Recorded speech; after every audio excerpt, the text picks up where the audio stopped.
speaker is a trainee teacher at the National Institute of Education, where she's learning to be a native English speaker. Yes, native English speaker.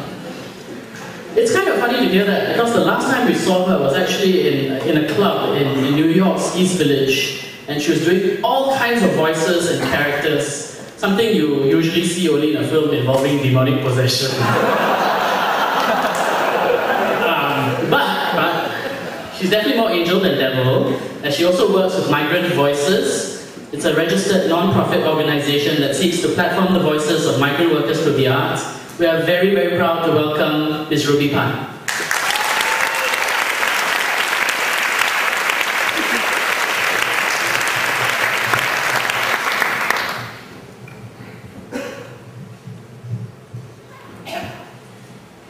When I was in college in America, I worked really hard on acquiring an American accent because I wanted to act in American plays. After some time though, performance translated into real life, and I ended up talking like this most of the time. In the middle of freshman year, my roommate said to me, okay, that was not supposed to happen. Anyway, in the middle of freshman year, my roommate said to me, we forget you're not American sometimes. And I couldn't figure out if that was a cause for celebration or worry. Whenever I met someone new, they'd ask, where are you from? California? And I'd say, no, I'm from Singapore. And they'd go, wow, really? You have no accent.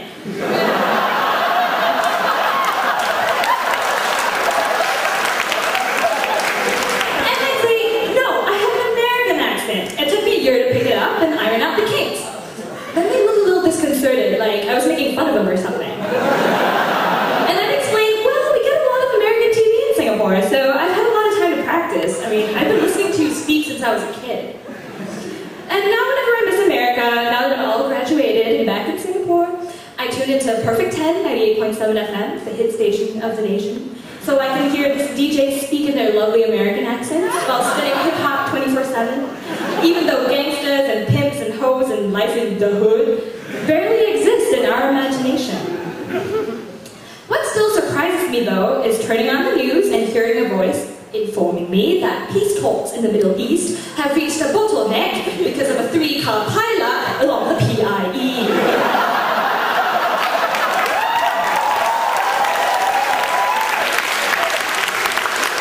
Blame it on my American education, but I still have trouble deciphering the intense English accents and sometimes bizarre intonation of our newscasters. Which led me to wonder, why is it that the news has to be reported in fake BBC while songs are dedicated in fake American? Isn't American accent more entertaining? Does a British accent sound more authoritative to post-colonial Singaporeans? Would I be taken less seriously if I spoke with an American accent? And why is it that so many English language teachers in this country seem to speak some strange variety of Steve's upper lip?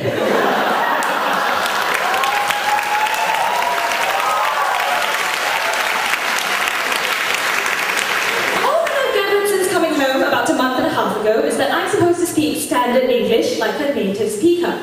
But nobody specified. Native to where? Thanks to 12 years of education in elite Singapore schools, I do have the ability to speak what is known as echolectal Singaporean English. According to Wikipedia, this is the highest class form of speech used by the well-educated in formal situations. Echolectal Singaporean English is roughly the same as British English, with the exception of some pronunciation differences that occur due to the influence of Singlish pronunciation. Spectrum, there is basilectal Singlish, which is defined as the colloquial speech used by almost everyone, educated or not, in informal settings, and is the speech usually referred to as Singlish. But actually, I think that's not true. A lot of those Singaporeans who speak very good English, right? A lot of them cannot speak.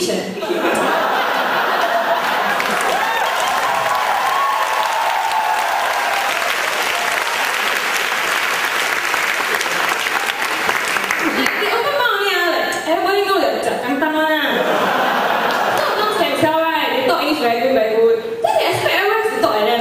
Then they ask themselves, right, how good is their Singlish?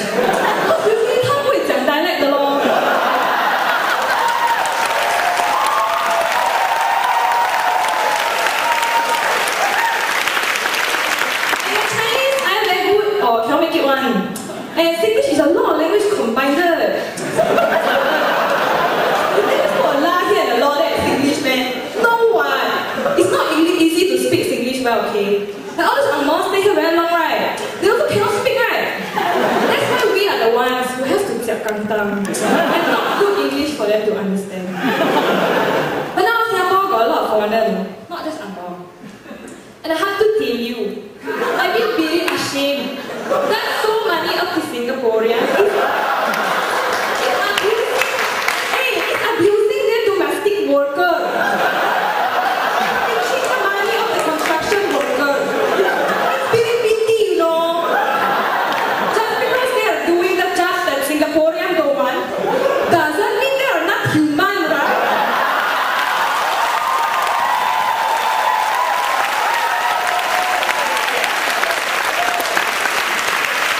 How can we only take one day off every month? And now that the people saying, the baby learning English from the maid, that's why I cannot speak the good English. Nonsense.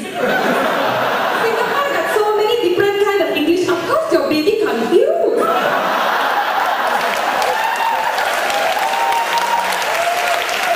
So you must tell your children, it's not enough to speak English like a native speaker.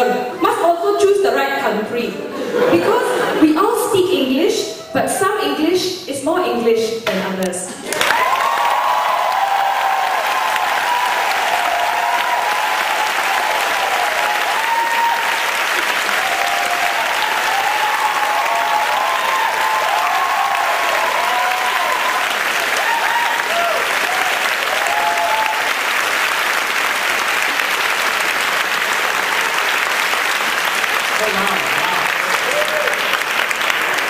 Absolutely brilliant.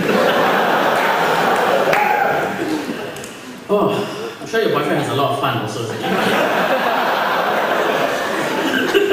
Can you do the Filipina again?